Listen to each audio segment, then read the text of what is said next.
Hey everybody, welcome to my channel. This is Grace, your favorite Catholic blogger.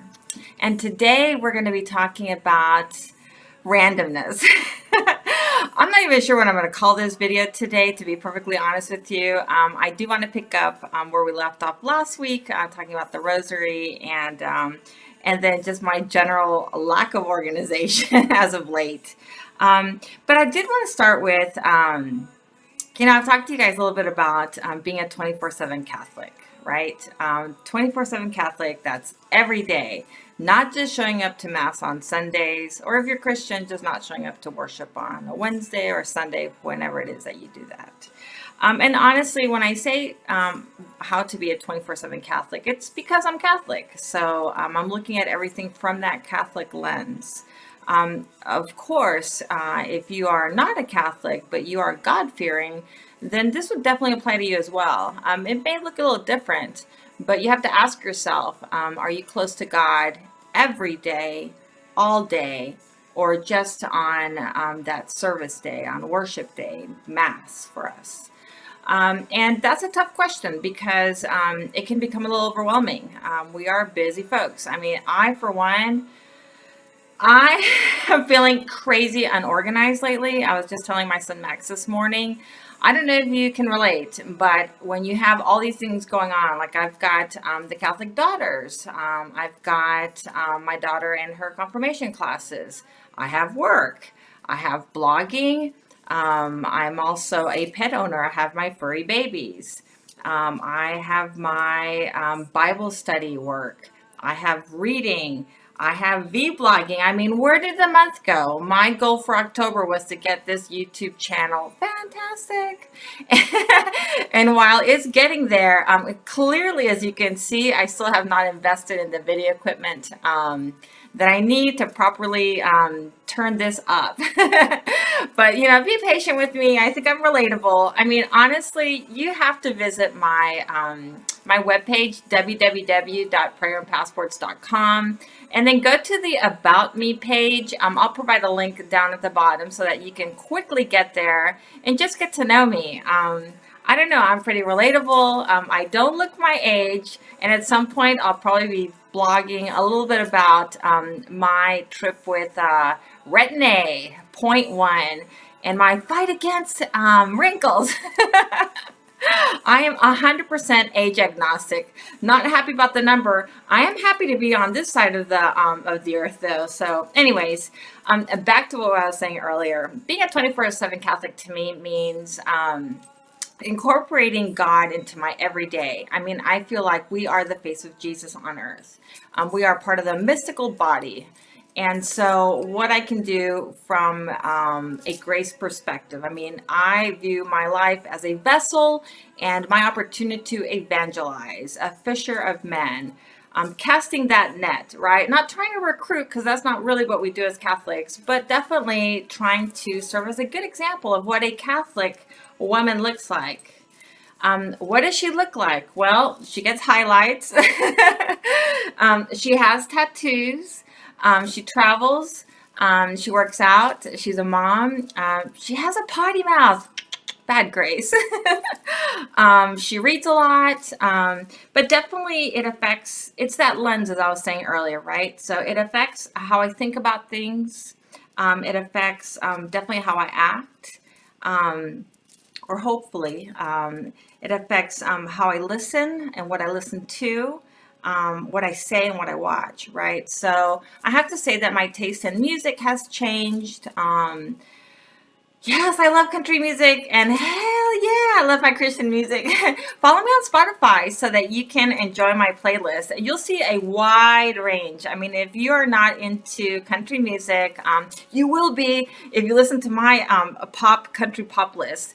It's interesting because I never thought in a million years that I would love country music, but it sounds a lot like Christian music. It's about love, a little bit of heartbreak, which is a little about being a Christian or Catholic as well. I mean, God loves the sinners. Thank God.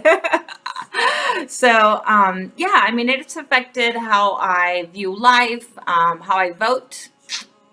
I am pro-life, so that definitely takes a huge effect into things when I'm weighing candidates out. It affects the TV shows that I watch. It affects the music that I listen to, and so that's from a overall perspective. And then outwardly, I really do try to navigate through my day to day, trying to be that great example of what a Catholic woman looks like today. And so she sometimes is a little scrappy, sometimes a little messy about things, but I am girl glass half full every day, all day. And I, in an earlier video, had compared being a Catholic to being a mom. So, I'm not a mom just when I am driving kids to school, and I'm not a mom just when I'm making dinner. I'm not a mom, just when I'm, I don't know, looking at grades or helping with homework. I mean, I'm a mom 24/7. When I'm asleep, I'm a mom. When I'm awake, I'm a mom. When I'm at work, I'm still a mom. When I'm here in front of you, I'm still a mom. And so it's true about being a Catholic, about being God-fearing. So you can substitute Catholic for Christian. It's not going to hurt my feelings. I think it's important that we have a relationship with God. And so I am certainly not here to judge. I'm just here to evangelize what makes sense to me. I come from a long line of Catholics. And so that's what resonates. I can't imagine being anything else. But certainly, if you're not a Catholic, but you are God-fearing, well, you just have to figure out how that plays into your everyday life. Now, is it enough just to show up on Sundays or service day, whenever that day is for you? Yes and no. I mean, it's a nice start. It's better than no relationship, I guess. But it's like any other friendship. I mean, imagine if you only called on a friend when you needed a favor, or if you had to, or if you were just going to a friend's house out of obligation. Don't you think that they would probably sense that? I mean, I certainly would. And so, like any other relationship, it takes work. Sometimes, you feel giddy and you're in love. And then sometimes it's like, oh my gosh, it's 4 o'clock Sunday and I need to get my butt to mass. And then you feel that laziness creeping in. Isabella, my daughter, had wisdom tooth surgery. She got all 4 yanked out. They weren't even coming out, but because of her Invisalign, her last Invisalign, they were obstructing the progress. So, oh, God bless her. Took her in on Thursday and they took them all out. So we've had a very lazy couple of days, me playing nursemaid. And today, for example, I was really hoping she'd say she was too tired or achy to go to Mass. And that was just Satan whispering into my little head, you don't need to go. Not today, Satan. When made it to a 5:30 Mass, thank God. The message was amazing. And so here I am babbling on and on and on about being a Catholic. But honestly, those of you that know me on a personal level, because I do know that some of my subscribers are friends and family and coworkers, you have gotten to know me, and you know that if you just give me 5 minutes, I will bend your ear about my journey and about how wonderful it is every day to know exactly who I am. I am Grace Fabian Shar. I am Grace Valerie Fabian. That's who I really am. But before that, I am a child of God. And isn't that amazing? And so every day when I pray the Rosary on my way to work, and it's time to ask for things, I do ask for my children or friends, family. But then at the end, it's time to show gratitude. And honestly, I think I have a wonderful life. I mean, I have 3 beautiful children. Michael, he's my oldest. He's my man child. And then there's Max, the middle son. Not so middle because there's a 10-year difference. So it's like having 2 older sons. He's my movie buddy. And then there's Isabella, my princess. So I have 3 wonderful children. I have a handful of friends. I don't have a lot of friends. I'm just not that girl anymore. But the ones that I have in my life are very important, and they're there for a reason. My best friend, he loves me despite my craziness. I'm a girl. I have my moments. And so I have an amazing mom. I mean, I'll just tear up if I talk about her because she is an exceptional human being. She is an example, truly an example of a mother that put her children before herself. But she has always put everybody before herself. She's the most unselfish human being. When I was in junior high, I wrote, I had to pick a hero. I picked her. I'm gonna get teary-eyed. And then there's my brother. I mean, all I can say is that he is a magnificent son. And as I tell my own boys, that's where it starts. When you are a good son, you are a good brother, a good husband, boyfriend, father, etc. And so I'm surrounded and blessed with these people. I have a wonderful job. I mean, I work for a leader in the entertainment business. Not that kind of entertainment business. If you know me, you know who I work for.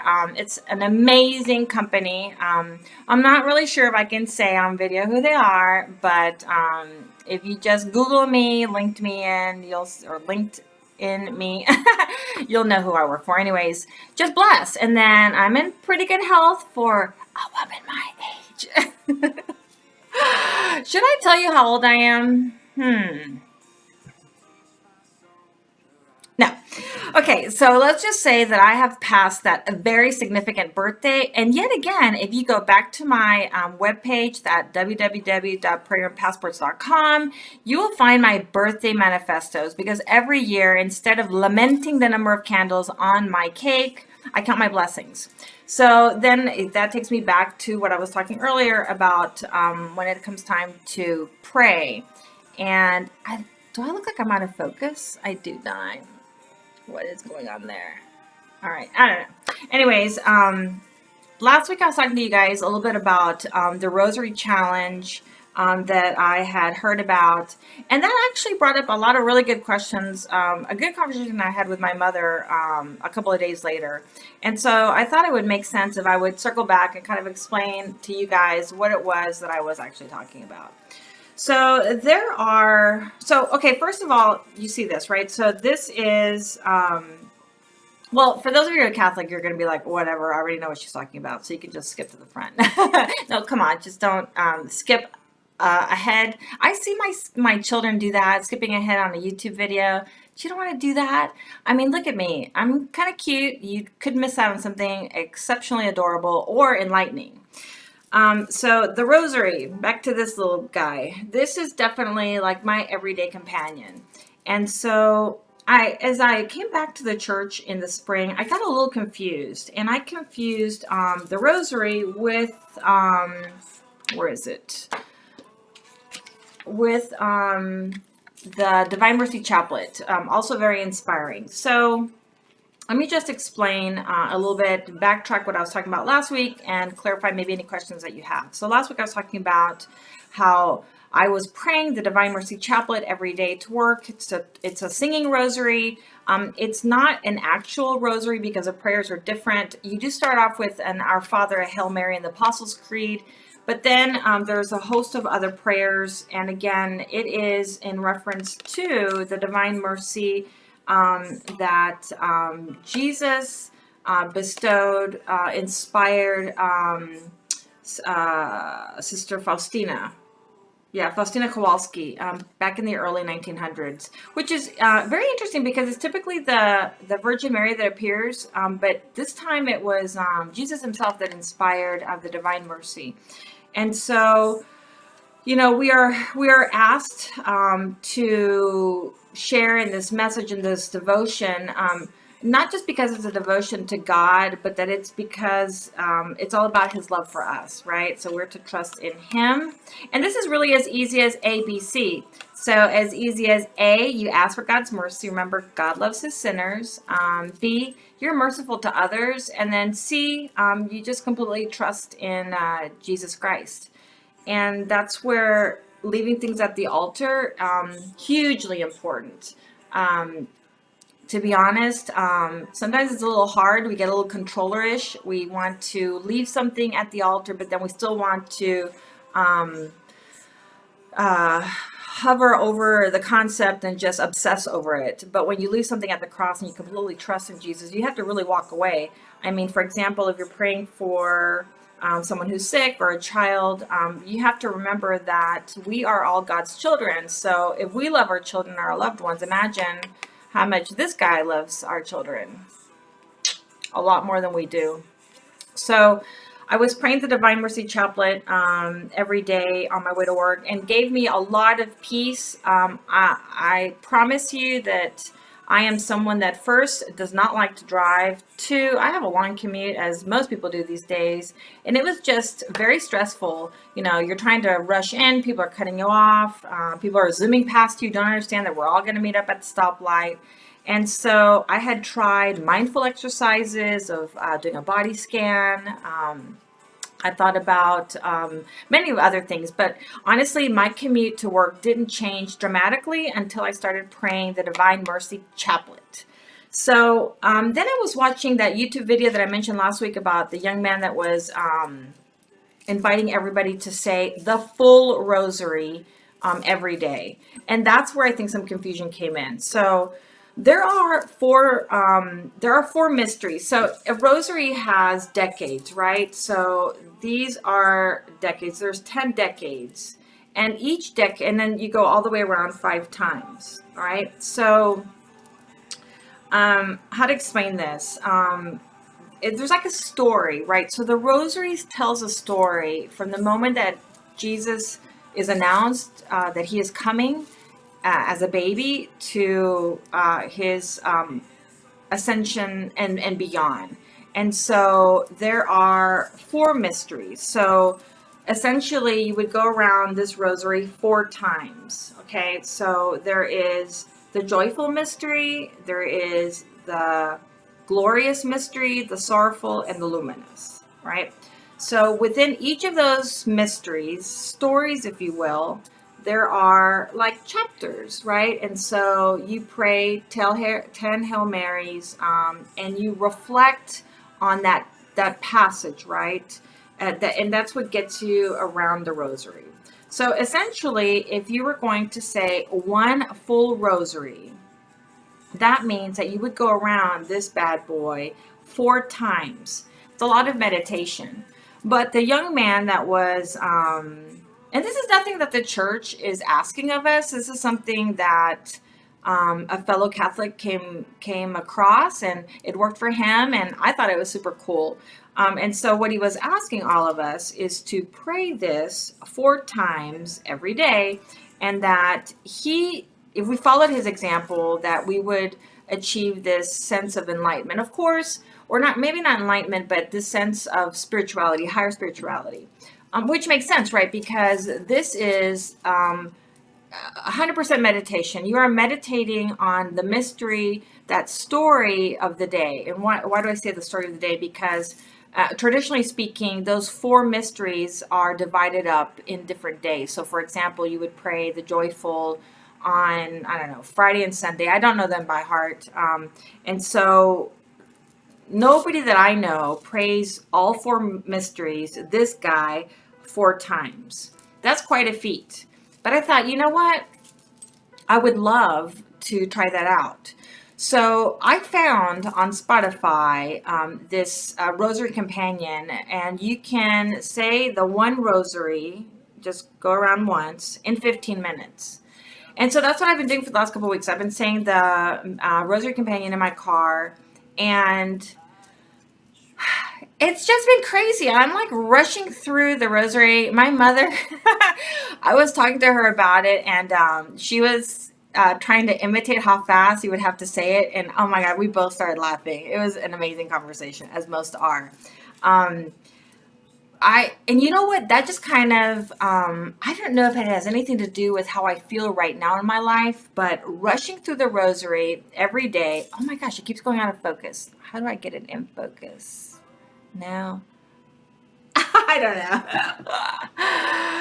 Oh gosh, it does look a lot of focus, doesn't it? I don't know. Maybe if I lean back, maybe if I clean it a little bit. This is going to be very awkward. Bear with me. Here I am, and I'm in focus again. Yeah. All right. So So the last couple of weeks I've been rushing through and saying this. Now, typically a rosary takes about 25 minutes. It's a 25-minute prayer. If you just take your time and you meditate on each story, you know, when you're saying the 10 Hail Marys, you're supposed to take it all in. My mother gave a great example of how you would meditate on, you know, the Virgin Mary, and she's pregnant. What does she feel?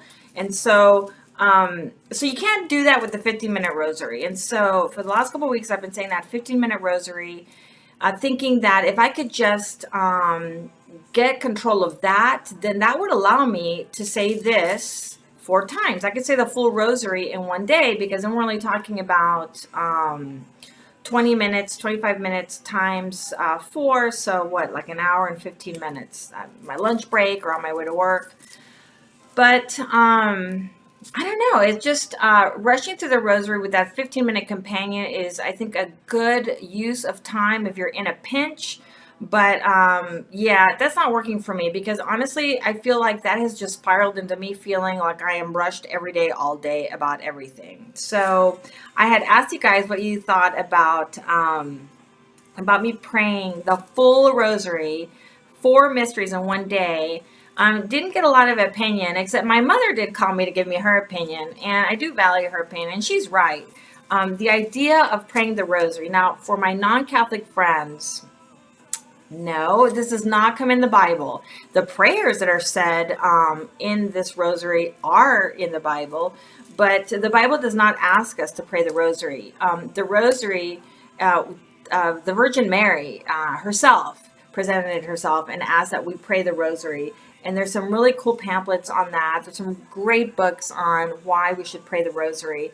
I mean, if the rosary doesn't resonate with you, I think any type of daily prayer is a great opportunity for you to disconnect from the world and to reconnect with God. So I am taking my mother's advice, and I am going to scrap that 15-minute rosary. I'm probably going to go back to just saying the Divine Mercy Chaplet, which is not a rosary, but it makes me feel wonderful. And I'm going to probably continue doing that on my way to work, because it makes me happy. I get to work in a Zen mode despite the traffic. And then I will probably just say the rosary during my lunchtime. And that is how I will fit prayer into my everyday life. Now, if you go back to my website, www.prayerandpassports.com, I have given you several opportunities, but here's yet another one that might entice you. I have a prayer request form. So it's 100% anonymous, so no judging. I certainly wouldn't share it with anybody, but because I pray every day, if you have something or someone that you would like for me to pray for, well, then by all means, drop me a line. Otherwise, if you like what you see, come on, give a girl a thumbs up. Or you could also heart my comments. Definitely leave me some feedback. I love to hear from you. And I guess it's a wrap for today. Thank you so much for sticking with me. I know that this has been a long video, 23 minutes, more or less. But I thank you, and I wish you God's peace. Have a wonderful day.